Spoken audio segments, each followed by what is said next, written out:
Hi everyone, welcome to the Prayer for Israel podcast, and it's great to be back. We've had a couple of weeks off because we've been in Israel, and we've got a lot of things to bring to you from that trip. So we're very excited to look over the next few weeks and give you everything that we have. So we're back, and we've missed so much. So the BBC's been scrutinised over pushing Hamas lies. John Cleese has now been added to the mix of people who are believing the anti-Semitic trope, and many other things that we hope to get to in this podcast. So, David, where should we start? It's a good question. John Cleese, I think anti-Semitism is rearing its head again, and I think it'd be just good to start with Mr. Cleese. I have to say, before you get into this one or while you're sharing the screen, I've very much enjoyed John Cleese's comedy over the years. So this was a bit of a hard pill to swallow, but There we go. Sad. But yeah, you can see the article here. John Cleese cancels sold-out Israel shows after succumbing to threats from BDS organizations. And it's a sad thing to read, really. Can you clarify for those who don't know what a BDS organization is? What a BDS organization is? The BDS movement. Yeah. So it basically stands for Boycott, Divestment and Sanctions Movement. It works to end international support for Israel's oppression of Palestinians. So basically, anti-Israel, anti the Jewish people, anti-supporting business and businesses in Israel. So they've got a massive boycott list. So basically, John Cleese has given in to those demands, I suppose. And just reading the article, we can see they had all these shows booked in Jerusalem and Tel Aviv, and just decided to cancel them. And we're not going to read the whole article, but on his official X account, which is Twitter previously, he's basically sharing inflammatory posts and talking about Israel in a derogatory way. So he's already under the impression that he's anti-Israel, anti-Semitic. And this is kind of like, I suppose, the final nail in the coffin that he's decided to stop his tour, sadly. Yeah, well, I don't know if he's gonna try and reignite the tour later down the line, so that's obviously yet to be seen. But it's so interesting that it's fallen in line with his. I suppose they're not necessarily anti-Semitic on the surface, but he's been pushing the woke right sort of lies about Israel that have been circulating across the internet. Such as one was Israel is trying to legalize pedophilia. Right. So it is an anti-Semitic trope, but it shows how people fall for this media and just scroll through and say, okay, I believe everything that's being said, rather than actually investigating it itself. Yeah. And we see that across the board, don't we, on news and media, this same sort of hatred of the Jewish people, whatever that looks like, with news articles, anti-Israel. It's just sad to see that people like John Cleese and other celebrities are falling into the trap. Mm-hmm. Believing the lies, basically. But along the lines of anti-Semitism, there's another article. So I just picked up a few articles and media reports that we found across the week, getting a background into what's happening in Israel and all that's going on with the Jewish people. Campaign against anti-Semitism. So, pro-Israel charity campaign against anti-Semitism faces regulatory action. So the pro-Israel anti-Semitism charity campaign against anti-Semitism faces regulatory action by Britain's charity Watchdog after publishing an article criticising the UK's government's decision to suspend arms exports to Israel. So they're now in trouble because they're not allowed to critique the UK government's decision because it's not in their charity's agenda, I suppose, their policies. Yeah, and I think as well, uh, maybe we can post a link to this in the show notes, because I think it's important for people to make sure that they're reading these articles fully, because as you go through this, you pick out that essentially they've not really said anything that's threatened or hateful speech or anything. It's just freedom of speech, and obviously go and read their article as well. But if you go further down on that article, it actually mentions who raised the issue with the charity themselves. So I don't know if you've still got it there, David, but it's about halfway down, I believe. Yeah, yeah. Okay, yeah. So thanks, David. So the development follows a formal complaint submitted by the Muslim advocacy group. So what we've got to remember here is that there's two competing sort of narratives, and you know, okay, everyone's got their own agenda in whatever cause, but um, there's a lot of rhetoric from the Muslim group that have been large have had anti-Semitic rhetoric. So the people that have submitted the complaint may have their own agenda. So you've got to remember that when we see things like this, that the campaign against anti-Semitism, they've not really done anything wrong. They've just said their piece, and it's sort of an attack on free speech, really, rather than they've done anything wrong. Yeah. And this is what we're seeing. If you come out and say things that perhaps pro-Israel, pro the Jewish people, or even pro-Christian, like we said earlier, it's almost like you're expecting a bit of kickback. This is what the media is accepting, that anything of those along those lines they don't like. And yeah, it's a dangerous line to walk, really. Yeah, and I suppose actually it's a good point to move on, David, where you mentioned, rhetoric against Christians as well. Yeah, so Darren Grimes posted, "Pastor warned a Bible verse could be hate speech." So we can see the article here. Bible verse on pastor's camper van could be hate speech. Police told church leader he could end up in trouble for quoting scripture. So this is a scripture he's quoting, which is John 3:16, "For God so loved the world." So how is that in any way hateful? I have no idea. So the interesting thing is even people who aren't Christians surely know that verse. It's like the most famous Bible verse, and they're willing to call that out as hate speech. Yeah. But this is the new territory they're trying to build, isn't it? Where it's kind of anything that's openly pro God. And you're going to see that across the board, a ripple effect that they don't like. The media just don't want it pushed. And it's like, I mean, not even the media, it's like the law of the land now. Police are now telling street preachers that they basically can't share the gospel. I mean, what hope do sinners have if they can't even hear the message? I think you've hit the nail on the head there, because people don't want to be told that they're sinners. When that's the reality that we all face.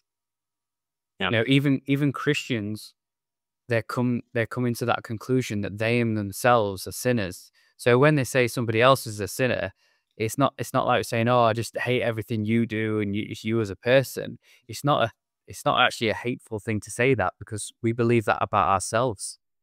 We believe that we are sinners ourselves. So it's not hateful to say that, because you're actually tarring people with the same brushes that you are with yourself. It couldn't be more of a fair statement. Yeah, exactly. But this is it's the media rhetoric for these sort of articles, these big attention-grabbing articles. They often have headlines that have buzzwords in them, so people will see them and perhaps not read the whole article to understand that what is actually going on and what the main bulk of the article is. And that's the danger, is when you run a media company, you have that responsibility to the viewer, as well as the person you're reporting on, or the thing that you're reporting on, to tell the truth. And which, we're linking this now to the next article we want to talk about, but it basically falls into place quite well, is that the BBC, I'm sure most of our viewers have been aware that since October 7th, they've had very, very negative articles, media about Israel. And we're seeing it here. I'm just going to bring this article up to the screen now. Well, in fact, while you're doing that, just to give you a moment, but while you're doing that, the BBC have got more of a right to do so because it's taxpayer funded, and people's TV licenses are going towards them producing what should be the truth. Exactly. So yeah, we're putting our trust in people, aren't we? We're putting trust in the BBC to report, report not just truthfully, but with critique as well. We want to make sure that the information they provide, they're critiquing to make sure it's legitimate, it's authentic, and they've proved that the sources they've got the information from is correct. And as you can see on this title, BBC accused of pushing Hamas lies after whistleblower report found Gaza coverage minimized Israeli suffering. And that, to be honest, we've had history of the BBC doing this, but it doesn't actually come as a shock or surprise to me, and I'm sure you as well, Kaleb, because this is the attitude and the behavior that we're seeing across the world, that when you talk about the Israeli war, it's so one-sided toward the people in Gaza that they even completely forget about the origin of how that war happened, because they're so focused on the current suffering or supposed current suffering that they forget that Israel is not the aggregator in this war, it's the victim. Yeah. And to be honest, in some ways, I'm actually really glad about this. This is probably one of the best bits of news that we've had for quite a while, because we've been asking people to pray for this on this podcast and whatever means that we have, to say, pray that the truth is exposed, and it's being exposed. So for us as Christians, this is actually an answer to prayer, because we've been watching this for a long time, and it's all coming out now that there was this extreme bias within the BBC against Israel. Now, you could argue the damage is being done, but at the same time, the truth is being exposed. Yeah. So for those who have been faithfully praying, count it as joy, because this is an answer to prayer. Yeah, it is. I remember sharing prayer requests saying, pray that Israel be represented truthfully in the media. Yeah. And I think, okay, we're not there yet, but these sort of reports, these sort of whistleblower reports that come out are super helpful, and actually I think are an answer to prayer, that Israel is being represented, maybe not the way that we think it is, but at least people now are realizing their news sources aren't to be trusted in the way they think they are, especially when it comes to the Holy Land. Yeah. And just on this article here, it says, an internal memo sent to BBC managers by Prescott and seen by the Telegraph reportedly read, claims against Israel seem to be raced to air or online without adequate checks, evidencing either carelessness or a desire always to believe the worst about Israel. The errors come thick and fast, sometimes with eyewitness territory from locals who are tweeted in praise of the October 7 killings and worse. The BBC needs to accept it has systemic issues with the coverage. Only then can the process properly begin to fix the problem. And that kind of sums it up, doesn't it, really? Yeah. And it's also another evidence that the sort of legacy media is just, it shows that people don't trust it anymore. We should be cross-referencing our news reports to make sure that what we're reading is correct. Yeah. And, you take the BBC, for example, often they would say, this has been sourced or this has been reported by Hamas representatives. And it's like, do you not understand that that is not a legitimate source of information? Do you understand they will have a bias when reporting on the war they are literally in? Like, how is this acceptable? Yeah, I mean, you need third party in there as well, which I think as well actually brings me on, because we hear about lies that are coming out from Hamas and so on, but one of the biggest lies that I think has come out about Israel is the apartheid state issue. Now, when we went to Israel, we just have to say it as bluntly as it is, but there was no such thing as an apartheid state. So if anybody is watching this who disagrees with that, we've been there and we saw Arabs and Jews together, happy as anything. Arabs owned shops where Jewish people were being served, Jewish owned shops where Arabs were being served, and it's a good example of that because it shows that people own a business, and then they've got camaraderie with people that come in who are Jewish or Arab, and you know it's actually really brilliant to see and watch and be a part of actually when you're there. And you know, we went in for a shawarma one day. There was Jews and Arabs together. It was great. Those guys from the UK. It was really great, and there was a good buzz within the city. I'm not saying there aren't problems there in terms of, you know, like, and every nation's got issues in terms of groans and complaints about other people and things like that. But it's very important to note that there was no apartheid. And I think this leads us on to David's video. Yeah, I could say, let us know in the comments, our viewers, how your experience with Israel was. Because this is, when we went to Israel, bear in mind, this is only just after the ceasefire has been announced and after a 2-year war. And, you know, that dynamic, I think it's still there, isn't it? When terms of people are hurt emotionally, they're still in fear. But when we went to Jerusalem and, even in Tel Aviv, you know, people were happy. People were working together almost. It did feel a bit like people were in unison. And we just got a video here from Tommy Robinson going into Israel. And I was trying to find out if he went to the same place that we went to. But he's going to the Arab quarter. So we'll share this video and just see a bit about what Muslims in the old city think about Israel, living in Israel. I'm in Jerusalem. I'm entering where many different religions live together. Jews, Christians and Muslims. We hear so much about this at home.